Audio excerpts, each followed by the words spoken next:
E bastava você analisar uma coisa.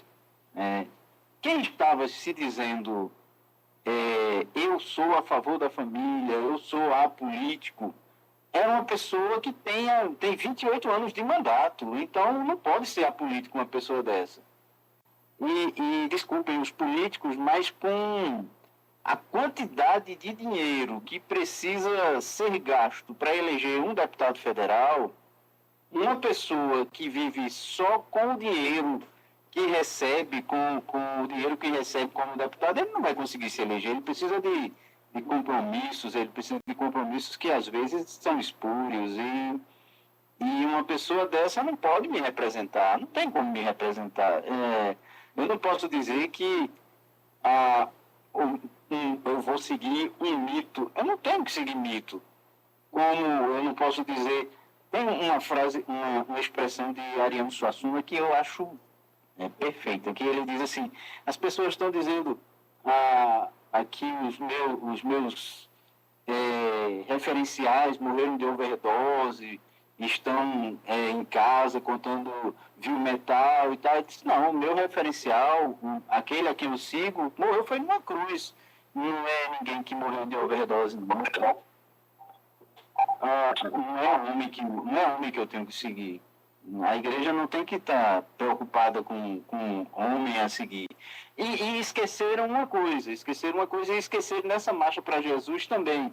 O apóstolo Paulo, escrevendo aos Romanos, escrevendo a Tito, escrevendo a Timóteo, ele diz assim, olha, sejam submissos às autoridades, porque toda autoridade foi colocada por Deus.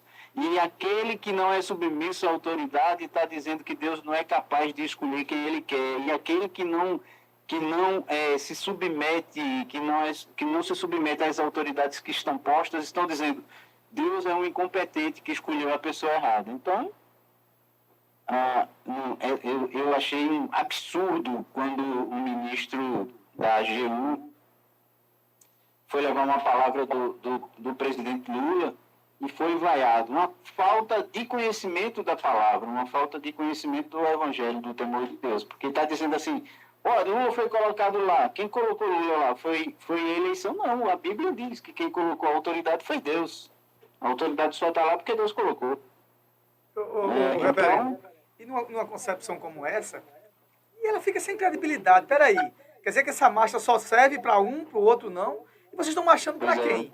Ela por si só já começa perdendo a sua credibilidade. E se tinha um objetivo real, ela também se esfalece. Quer dizer que ela agora ela vai ser... bota logo o nome, marcha para o outro candidato, ou senão para um político. Não faz isso, porque Jesus não está participando disso. Eu tenho convicção absoluta. Não é? Porque, você acabou de falar, onde é que está a respeitabilidade das coisas? E a grande pergunta que eu quero fazer, essa marcha para Jesus virou uma coisa muito comercial, muita gente ganha dinheiro, a verdade é essa, né? Muito gospel, há investimentos milionários, né? De canteiros gospel, de patrocinadores, porque o mundo gospel agora está parecendo o mundo americano, aqui no Brasil principalmente. Ficou uma coisa altamente contaminada e foi perdendo sentido, porque você vê que aquela infraestrutura toda, quem é que banca aquilo? Aquilo é bancado por empresários, gente que ganha dinheiro mesmo, dentro desse tão falado evangélico. O grande problema nosso é que coloca a gente tudo num balaio só e todo mundo agora é evangélico. Né? Essa é a grande guerra. Eu sou de uma época em que, quando eu pareço ser... Não, na verdade eu sou, né? Eu ia dizer que eu pareço velho, mas na verdade eu sou. Mas eu sou de uma época em que quando eu passava para ir para a igreja, os meus colegas, crianças e adolescentes, iam berrando atrás, iam bodejando atrás, como se eu fosse bode e tal. Mas hoje não, hoje ser crente tá na moda, pô. Hoje ser crente o cara faz um voo hoje e aí vai, se reúne ou se junta no meio do campo para dar glória a Deus, que eu não sei que Deus é esse. Então, não quero dizer que não tenha jogadores e atletas que sejam fiéis a Deus. Também não quero dizer que todas as pessoas que estavam ali na marcha não foram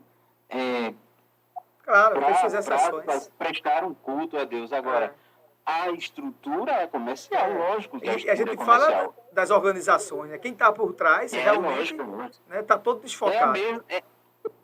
se brincar, são as mesmas pessoas que estão organizando a marcha do orgulho gay para domingo. Né? Então, provavelmente são algumas pessoas.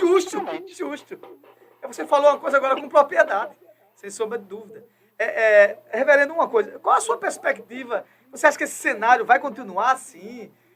Os evangélicos, em vez de cumprir sua missão, estão em outra vibe, vai continuar desse jeito? Isso vai se aflorar mais ainda? Ou vai haver, pelo menos, um enquadramento, um equilíbrio das coisas, como a gente vivia na década de 90 e início do ano 2000? Eu estou achando que o atual governo tem uma... Eu quero deixar claro uma coisa, assim, que eu inclusive, já respondi outras vezes.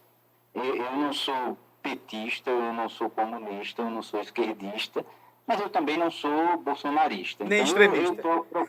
Não sou extremista. Eu procuro analisar as coisas, assim, para ver. Eu acho que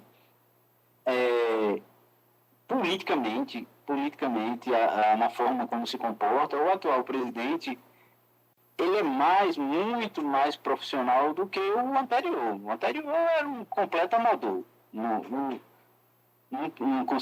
conseguiu exercer o trabalho dele, que era de ser chefe de governo e chefe do Estado. Não conseguiu fazer. Então, acho que o atual presidente, o presidente Lula, ele é mais profissional. Ele sabe, tem mais traquejo com a coisa. E ele tem uma responsabilidade muito grande, que é de tentar virar essa situação que está aí. O trabalho dele vai ser um trabalho hercúleo. Ele não está numa situação completamente diferente dos outros governos dele. Então, a minha esperança é de que esse governo consiga fazer um bom governo. Porque se ele fizer... E eu quero fazer um parênteses aqui. As pessoas, às vezes, torcem para que o governo faça um bom governo e esquecem que se houver um governo ruim, vai ter desemprego, vai ter problema social que vai atingir a própria pessoa. Então, a pessoa está dando um tiro no pé. Né? Então, a minha torcida é que ele faça um bom governo para que essa situação seja modificada, para que as pessoas comecem a ver, poxa, não tem um salvador da pátria, não tem, o salvador é Jesus. Então, política é política, o evangelho é evangelho. Então, cada coisa no seu lugar. Reverendo Então, Eli, eu acho que ainda vai demorar para essa situação mudar. Você falou com propriedade. Tássia, alguma outra pergunta?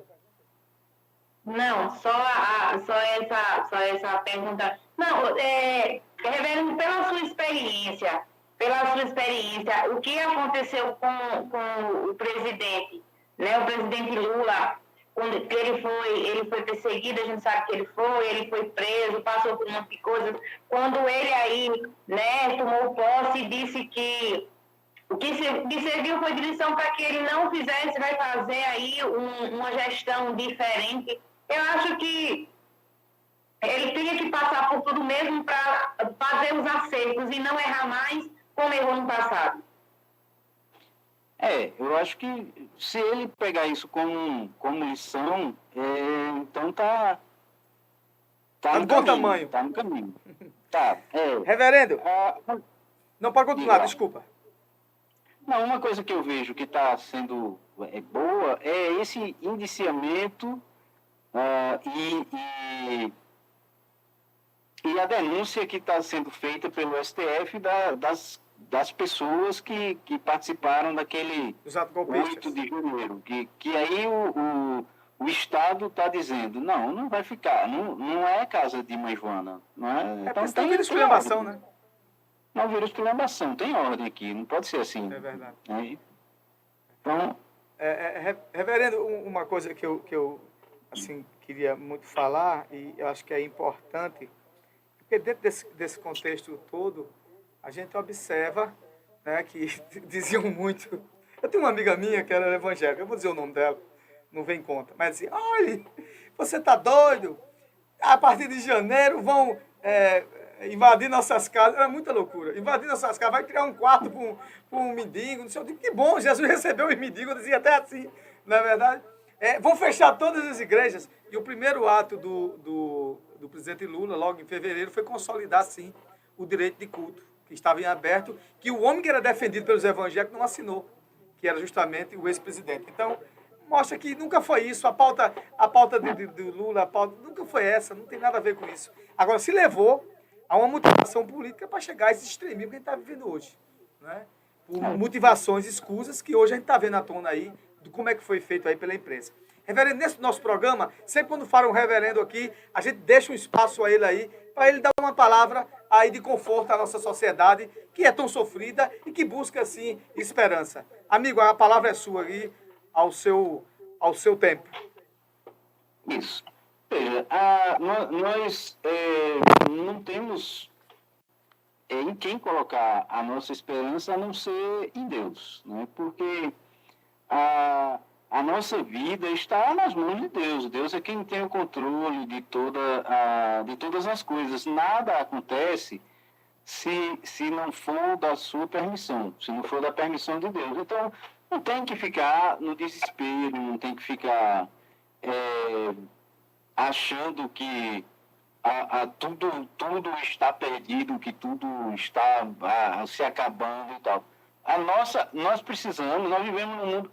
Não sei se você percebeu como nós vivemos num mundo de pessoas ansiosas, de pessoas que estão passando por um momento de angústia e de desespero, de depressão e tal.